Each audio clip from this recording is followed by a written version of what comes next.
Hello, my friend. Welcome. It's me, Davin, and this is another episode of the newly minted Free Your Voice, Free Your Life podcast. I'm so glad you're here. As always, I'm especially glad you're here for this episode because I have something that I want to share with you that I hope you'll find practical and useful and illuminating. And I hope the understanding of this might expand how it is that you're able to access a freer and easier experience with your voice. And maybe there will be subsequent value in the whole of your life. The thing that I want to share with you today, I don't exactly know why specifically I feel called to share it with you. For whatever reason, it just keeps showing up that there's a podcast episode waiting to happen about this. So here it is. Here we go. Specifically, what it is I want to talk to you about constriction. And the reason I want to talk to you about constriction is because I know for a fact that you have experienced constriction as it relates to your voice. And the reason I know that for a fact is because we all have experienced constriction with regards to our voice. Specifically, we have experienced the sensation of constriction or constricting in our throat. And the reason for that is because constriction is the number one experience people have when their voice feels less functionally free. Constriction is the primary symptom of dysfunction in the voice. Constriction is the thing that tells us that things aren't working as well as we might like them to. Constriction is the thing that tells us that we aren't coordinating, making our sound well. Constriction is also one of the things that we might experience when we're feeling fearful or afraid or anxious or scared, or you name it, all of these other things that creep up when we think about using our voice, when we think about being heard, when we think about being known in our sound. Now, if you've hung out with me for a while, you've heard me say this before, so stick with me because it's so important. You'll hear me say it again. It's really fundamental in your understanding of how your voice works. But to make a sound with your voice is an act of coordinating your body. To make a sound with your voice, any sound, the sound of your speaking voice, the sound of humming, the sound of singing, to make a sound is an act of coordination in your body. There's a mechanism in your throat that's comprised of tissue and cartilage and ligaments and muscle, and it's a system. It's a system that has to work together in tandem, and it either works with more or less efficiency. And that refers to the way in which you're able to coordinate. You bring different parts, different pieces together in a way that allows for them to support and even enhance the movement that they each offer. Now, you of course aren't thinking about this most of the time when you sing. You're not thinking about this when you talk, especially. But you do notice when this coordination isn't happening well, in that your throat will feel constricted. Likely right now you can bring up a memory. You might even be able to bring up the sensation, the feeling in your body of your throat closing. You know this feeling of going for a big note and it just feeling like everything collapses on you, or walking into a room and feeling so nervous that your throat just feels like it clamps up. This is a real somatic physical experience. The sensation of your throat closing, the sensation of constriction is a real experience. It's the actuality of constriction. And this experience is antithetical to how the voice works. The voice is most free when it is absent of constriction. Interesting, right? So the actuality of your throat closing is the actuality of shutting down your voice, of inhibiting your ability to express yourself. And the actuality is an experience in your body. It's not simply a thought or an idea, it's specifically the swallowing muscles of your throat, closing, tightening, squeezing, clamping, narrowing.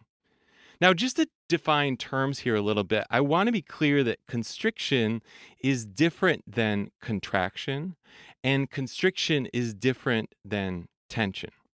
Now, this might get a little bit technical, but see if you can stick with me here. Coordination is often about managing and balancing seemingly opposing forces. Think like push, pull, squeeze, release, contract, let go, tighten, loosen. Are you following me here? So these things that can feel opposite to one another are necessary to function simultaneously to coordinate. And you know this experience if you think about any sort of physical activity you do, whether that be dancing, going for a run, playing any sort of sport, going for a swim, something like that. You know that there's the experience of push and pull, contract, release, tighten, squeeze, allow, receive.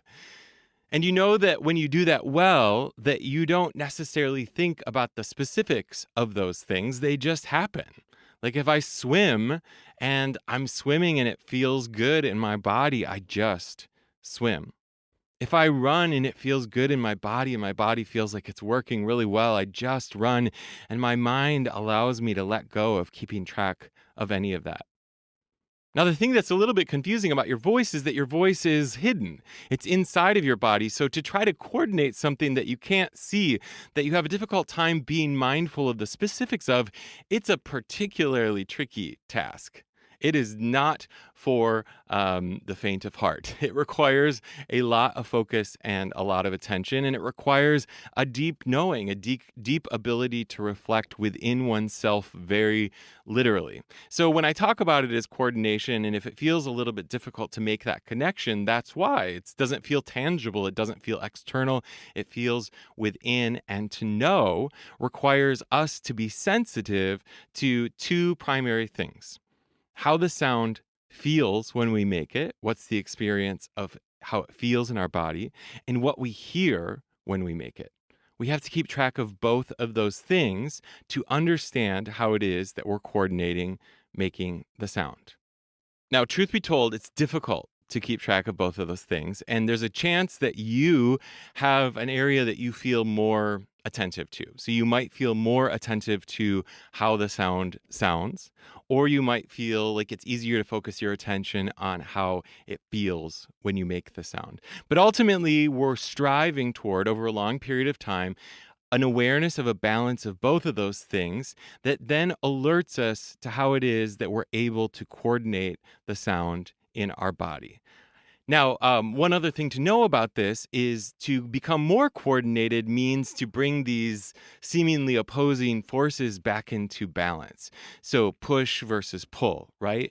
And the way that our minds work, just like it's hard to focus on listening and feeling at the same time, the way that our minds work is that it's difficult to focus on opposing forces at the same time, seemingly opposing forces.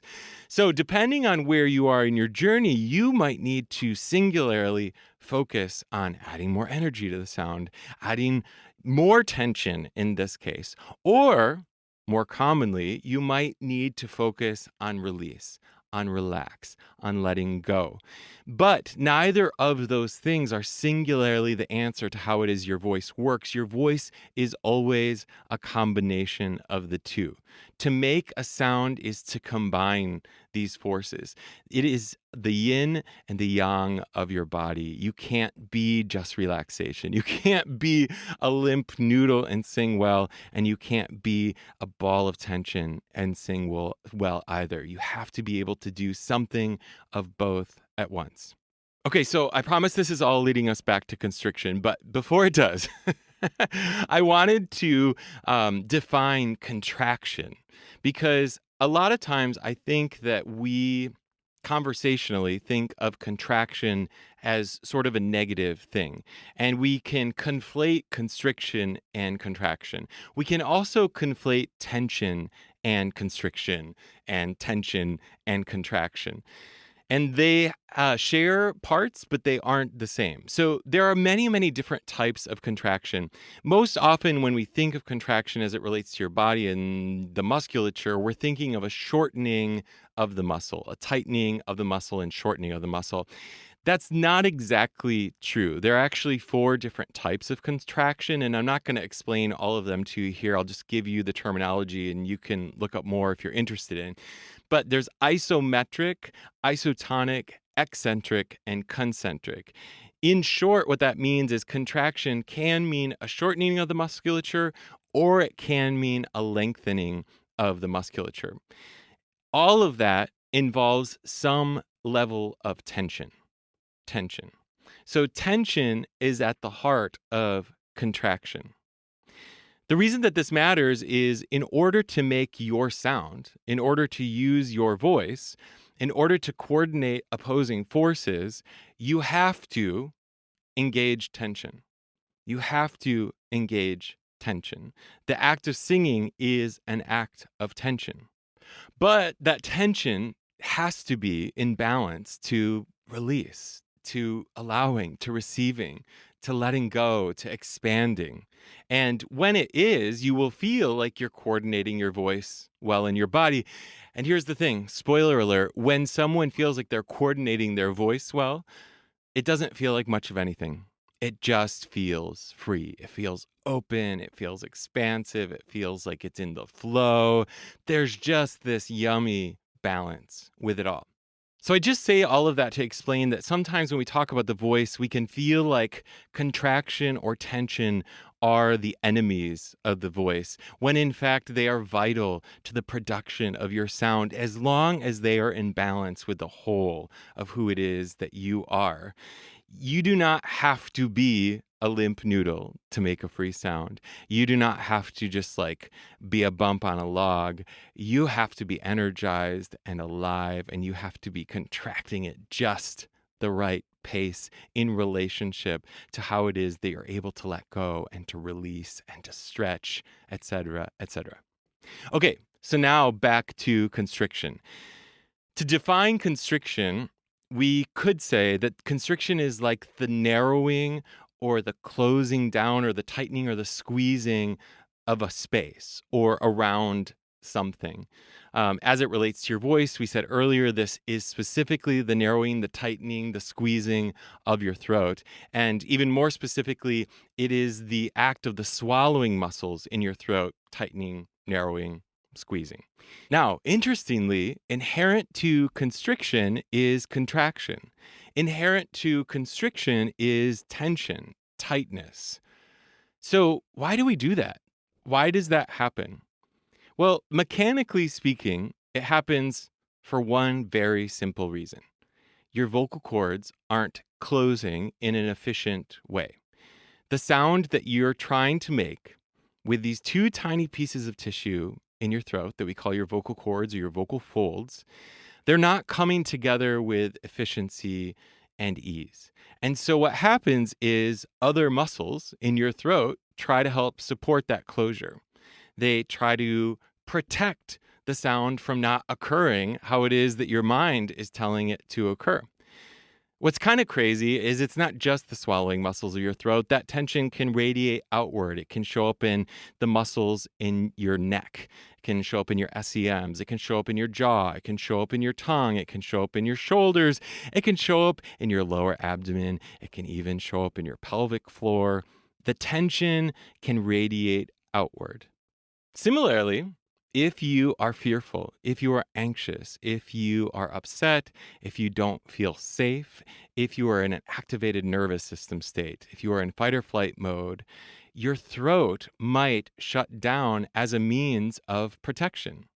Your throat might shut down as a means of trying to preserve your airflow, your airway. Biologically speaking, your throat is the most vulnerable place on your body. And so when we are in a place of fear, in a place of anxiety, in a place of dread, one of the most common areas of the body down the path of the vagus nerve is for the throat to contract, to squeeze, to tighten. So, the beautiful thing about both of these options, whether it be just simply not coordinating your voice well in your body or dealing with a nervous system response, the beautiful thing about both of those is that they are protective mechanisms. They are mechanisms that the body knows to try to help you be more successful. I mean, very simply put, it's your mechanism for trying to stay alive, but also it shows up as an effort to be better. It shows up as an effort to make that shit happen. You follow me here? My throat is not squeezing because it wants me to fail. My throat is squeezing because it wants to protect me from failure. My throat is not squeezing because it wants me to fail. My throat is squeezing because it wants to protect me from failure. It's a protective mechanism in your body. Now, obviously, it gets a little bit confusing in doing this work. Like, am I feeling this constriction because my voice isn't being coordinated well? Am I feeling this constriction because my fear has crept in, my anxiety, my dread have crept in because I don't know if I'm going to be able to hit this note, or I'm afraid someone might hear me, or I just am really disappointed in what the sound might be? I would just argue that it's not necessary to figure out the specifics of any of these things, because the truth is they feed off each other often. They're often connected to each other sort of intrinsically. It is, you have to be pretty far down the road in your journey to really be able to separate the two and know the difference between the two. And I would say that, if constriction is something that you're experiencing often, again, I would come at this from a holistic standpoint. But let's say you have a voice that has functioned very, very freely for a long time, and you feel really confident in your instrument, and suddenly you start to experience constriction. You should travel down one of those two paths or both of those paths and really try to dig in what might be at the heart of it. If you're suddenly experiencing constriction, lack of clarity in the sound, there might be something physically wrong with your voice, or you might have inadvertently developed a habit that has caused this chronic way of being in the throat, this chronic protective mechanism. Or there might have been a significant shift in your life. Something has changed, and your mind might not yet have become aware of what it is, but it has caused you to feel unsafe. It has caused you to feel fearful, and your throat is trying desperately to tell you about it. Desperately to tell you about it. See, the good news of constriction is that it always tells us about the struggles that we are having. The good news about constriction is that it always tells us about the ways in which we could be its opposite: more expansive, more open, more free. I said to you earlier that contraction and tension are a part of what it is to make sound. But I want to be very clear now that constriction is not. Constriction is not a necessary component to using your voice. The feeling of your throat closing, the feeling of your throat tightening, the feeling of your throat squeezing, the feeling of your throat shutting down is, as I said earlier, antithetical to your voice. It is, in fact, the enemy of your voice. Tension and contraction are not, but constriction is. And it is the thing that most of us struggle with most often. But the good news is, if constriction is not inherent to what it is to use your voice, that means you can stop doing it. You don't have to constrict. Your throat does not have to close down. It doesn't have to squeeze. It doesn't have to tighten. It doesn't have to feel like you're choking. It doesn't have to feel like you're suffocating. You can overcome these things. In fact, I would even argue that once you get far enough down the road, once you get far enough in your voice journey, once you really know your voice, you can choose not to constrict. You can be mindful and make the choice. I mean, think about the broader implications for that. Start with me here, and just for a moment, think about the experience of your voice constricting in your body. Think about the experience of your throat closing or squeezing. Think about the experience of trying to make a sound, trying to show up, trying to be heard, trying to perform, trying to be seen, trying to express yourself, and feeling like you're limited because the space is shutting down. It's closing. It's so tight. It's like trying to shove a square peg through a round whole. Now think about the areas of your life that feel similar. Think about the areas in your life in which you're trying to show up, but you feel so constricted, like something is squeezing from all sides. Think about the areas of your life where you want real change, but you just feel stuck. Think about the areas of your life where you don't feel seen, you don't feel heard because you feel limited, you feel inhibited, you feel narrowed around, you feel contracted in an overzealous way.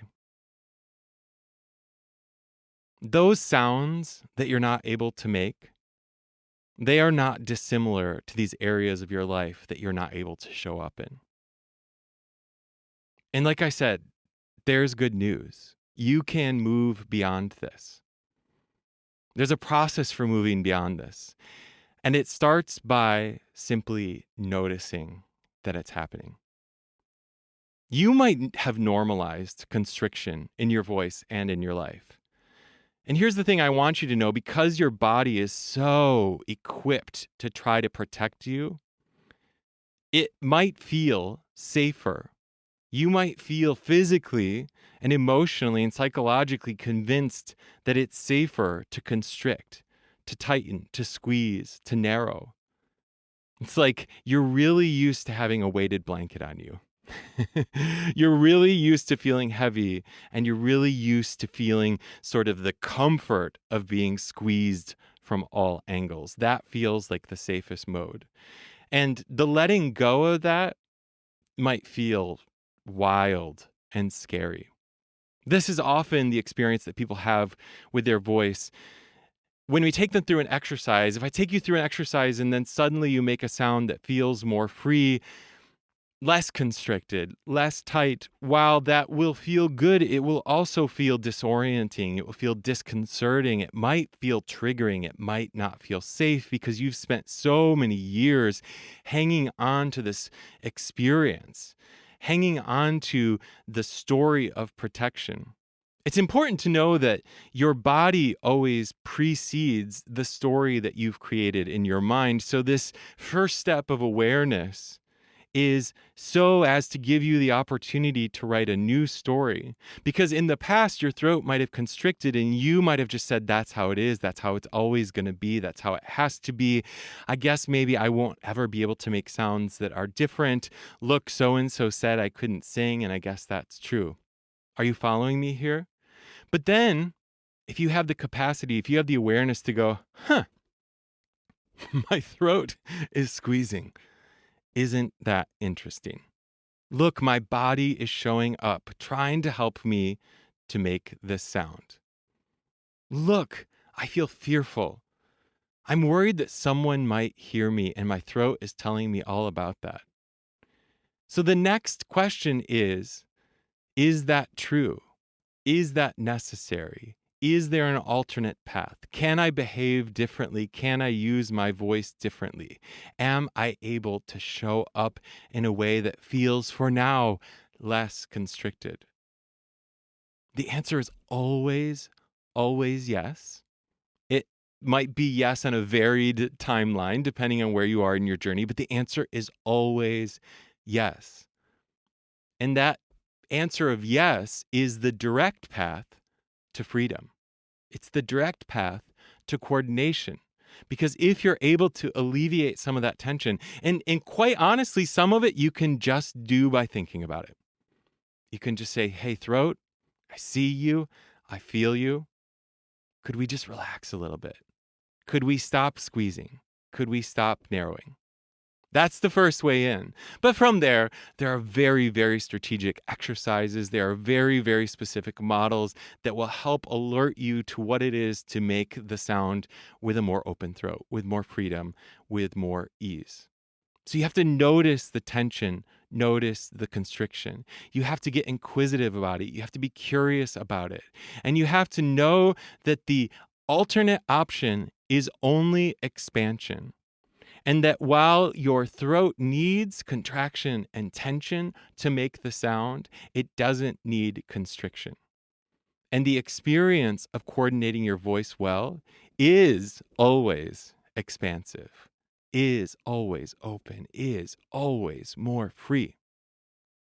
Similarly, in your life, are you willing to confront the constriction? Are you willing to notice it? You can start with your body too. This isn't just about your voice when we're talking about noticing that constriction. When your throat starts to close up and you're at work, when your throat starts to close up and you're having a hard conversation, when you get asked to perform somewhere and you feel fearful and your throat starts to close up, this isn't just an opportunity to investigate what's going on with your voice. It's an opportunity to investigate, what are these feelings? What are these emotions? What is this experience in my body? What is the story that I've written? How might I change it? How might I move into something different? You have to start by being willing to notice it. And it's not going to be comfortable. A lot of times when someone comes to do this work with the voice, they'll know that something's off. They'll know that something's wrong.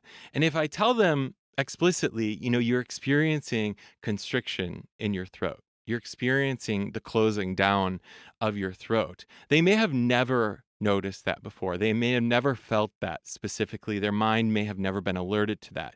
And then once I have alerted them to that, they may find it to be unbearable in a way. They may actually find it to be worse. Suddenly they are aware of this uncomfortable spot in their body, this uncomfortable place in their life. So that first initial acknowledgement, I'm not going to tell you it's necessarily easy. But what I will tell you, it is the only path to more freedom and more ease. It is the only path to expansion. And just on the other side of constriction is expansion. Now, here's another concept I want to drop in just to, tease your brain a little bit. Constriction is finite. Expansion is infinite. Constriction always narrows, shortens, makes smaller, makes less than. And that essentially can close in on itself only to be itself. Whereas expansion is the feeling of opening up into everything, opening up into anything, opening up into everyone, opening up into every sound, opening up into every possibility, opening up into the magic that is this human experience, opening up into your life. When I sing and I just let it rip, ah! That feeling in my body is so expansive. And the beauty of that is that it just alerts me to what it feels like to be open. It's what alerts me to what is so possible for me in my life. For my voice to travel through, for me to feel expressed, for me to feel aligned, for me to feel in the flow. I can't do any of those things if I'm shutting down.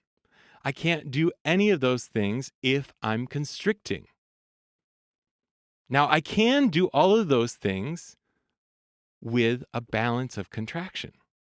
So this isn't solely opening up all the time. We know that this journey is not linear. Contract, expand, contract, expand, contract, expand. And with each expansion, the contraction gets just a little bit smaller, a little bit less significant, a little bit less related to our experience of constriction. We see the contraction as a necessary part of the expansion, as a part of the whole, as a part of freedom, and as a part of opening up, and as a part of being alive, and as a part of being human, and as a part of showing up, and as a part of knowing ourselves, and as a part of feeling divine, and as a part of just yes, yes, yes, exclamation point. So I know this is a bit of a winding road. I hope at the very least you feel curious and you feel inspired.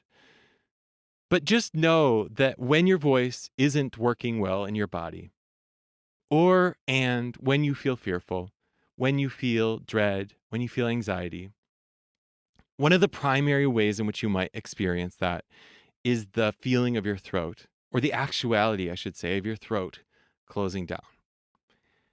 And that is a natural protective mechanism based on previous conditioning, based on previous experiences. And your body is so wise in its ability and desire to try to protect you. But now, some of those mechanisms, they may not be relevant. They may not reflect the life that you want to live. They may not set you up for success in where it is that you're going. So you have to notice the constriction. You have to pay close attention to it, and you have to decide to let it go. You have to decide to let it go. My friend, are you willing to do that? Are you willing to open your throat? Are you willing to be heard? Are you willing to show up fully in your life? I sure hope so, because we need you. I want to hear your voice. I want to hear you sing. Until next time, peace.